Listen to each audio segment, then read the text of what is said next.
Hey golfers, Jack Spencer here, Practical Golf for All. If you happen to be one of the few people who watch my previous videos, today we're going to talk a little bit about, again, I want to emphasize, when you go out to play, you should play golf. You shouldn't play golf swing. But there's a couple of small things that you might want to check. You know, if you're usually shooting like, 78 to 82 and you go out and shoot 97 and you come back and you go back to your typical scores, you don't need to change anything.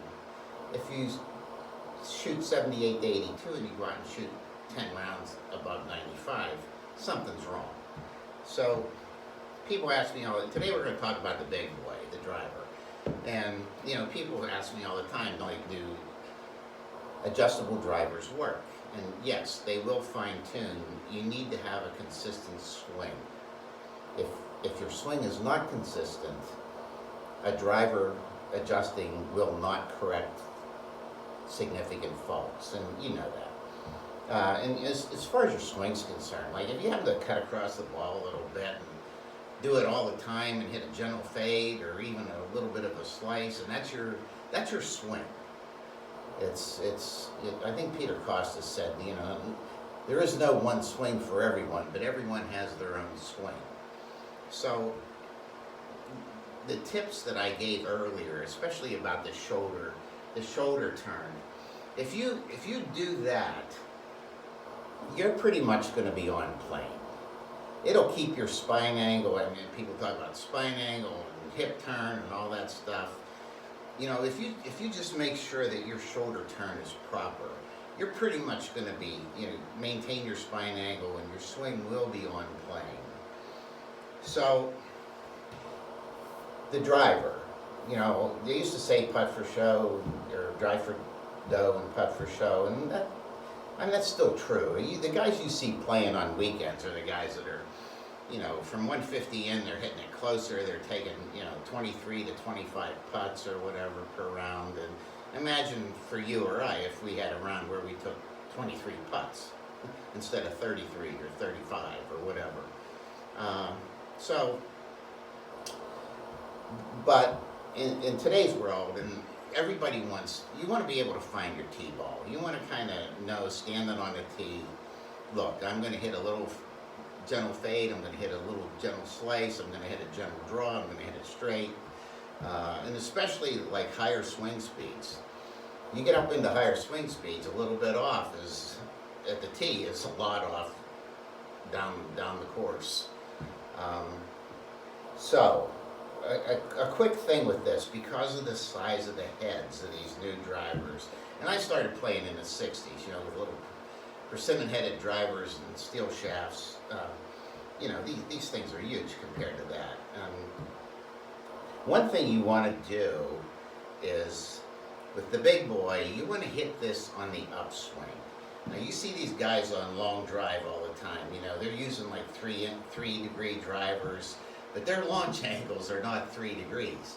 And the reason why they're not 3 degrees is because they have the ball teed up high, and they have that ball teed up further forward in their stance. Why? Number one, it ensures you catch the ball on the upswing, and number two, they're swinging so hard, it ensures that they have time to square the face as much as possible. If you tee the ball a little bit too far towards the middle of your stance, you're going to do, if you have an inside approach, probably the face is not going to be square, and you'll hit the dreaded push fade to the right, or your body, it's not stupid, is going to try to compensate for it, and you're going to flip and pull one left, because it instinctively knows that it needs to get to the ball. If you play it what almost feels like off your left toe, but it probably will not be, that gives you room to go from the inside, square the face, and catch it on the upswing.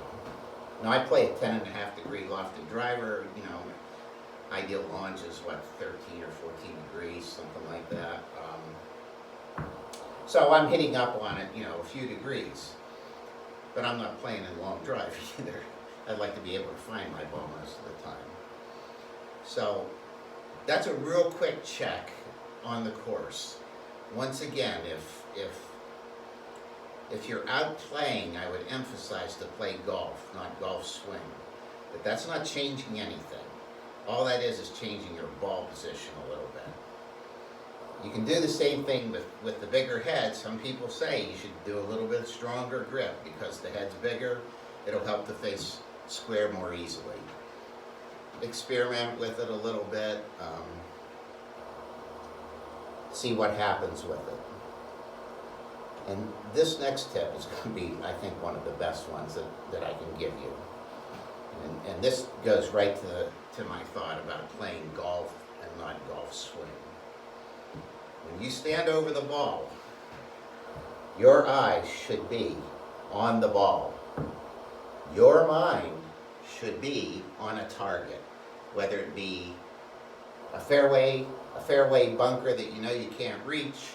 If you're out in the fairway somewhere, and you know the green, the pin, whatever, your mind needs to be there. Your eyes need to be here, because that instinctively your brain will instinctively tell your body to try to direct the ball to the target that's between your ears. So that's just a real quick tip about the driver. We all want to hit our driver well. We all want to, hopefully find a short grass most of the time.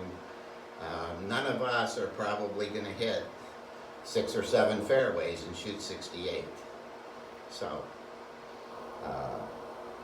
that was my thought. I hope you enjoy it. And again, if you happen to like this, tell your friends or whatever, however that works. Thank you.